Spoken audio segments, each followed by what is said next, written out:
Well, not too long ago I did a video about why you should buy a PlayStation 5 instead of an Xbox 2 or Anaconda or Scarlet or whatever it is they're going to call it.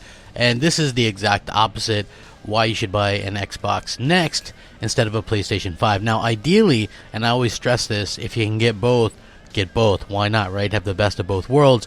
But for most, that's probably not going to be feasible at launch, considering these consoles are pretty much raising in price and are definitely going to be, you know, probably $400, $500, maybe even more, who knows. But it's best to sort of keep it in mind that, you know, it just comes down to personal, what you can afford and things like that. So don't stress it if you can't afford everything, as most people can't. So don't feel bad if you can't do it as well. So with that being said, let's get started, okay? So obviously the PlayStation 5, everything that we've seen from it, it looks like we're seeing strictly that it's going to be just one PS5 console, right? So a reason why you might go with the Xbox next is there's going to be multiple different SKUs to choose from, whether it be the more expensive Xbox Anaconda, which is going to be supposedly more powerful than the PS5, or the Xbox Lockhart, which is going to be less expensive and less powerful.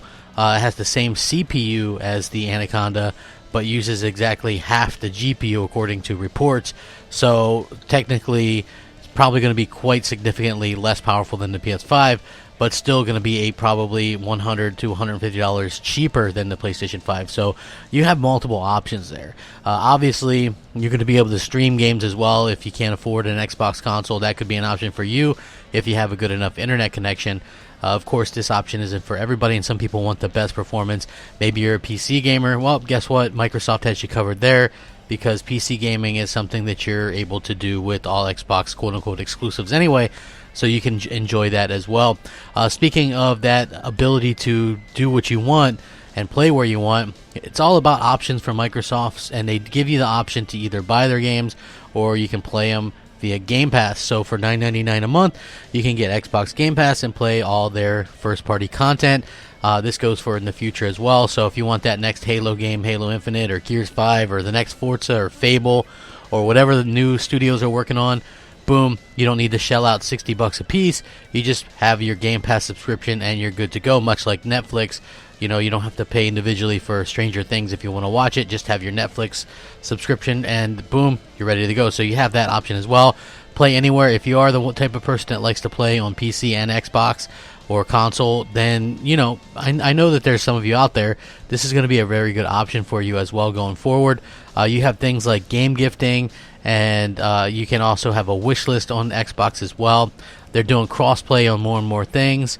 Obviously, they're buying more studios, and they have a tried and trusted crew of great core exclusives, whether it be Forza, Halo, or Gears. Of course, they're going to add to that as well. They're very public about what they plan on doing in terms of the hardware and things like that. So you have that going for you as well. They have a great controller and great online. The best of both worlds right there. So obviously, while their exclusives had lacked incredibly this generation, the future can always change that. And the fact that you have a better controller and better online, that just goes to show you that Microsoft has some things planned out and they can get anything done that they put their minds to. So, hey, that'd be an incredible reason to go right there with that. So Game Pass is an incredible thing for people to sort of use and utilize, and they're going to have that going back for them as well. So that's very, very important. And, you know, I think that overall Xbox is going to do extremely well. But the fact that you might not even need a next Xbox is probably a pretty interesting reason to actually buy one, because Microsoft obviously doesn't really care where you play their games at, but they're investing heavily into having the best console and the best versions around. So that's very important as well going forward. Microsoft always giving options, and they do have a great stable of games and things like that. So with that being said, for me personally, I would love to hear your guys' reasons and who are you going to be getting next gen, or who are you going to be supporting right out of the gate. And you know, for me, Xbox, I'm going to get both. You know, that's just what I do. But I would actually love your guys' thoughts and opinions on this, because I know it completely varies. So thanks for watching. Have a great time. Rack 'em up. Crapgamer out.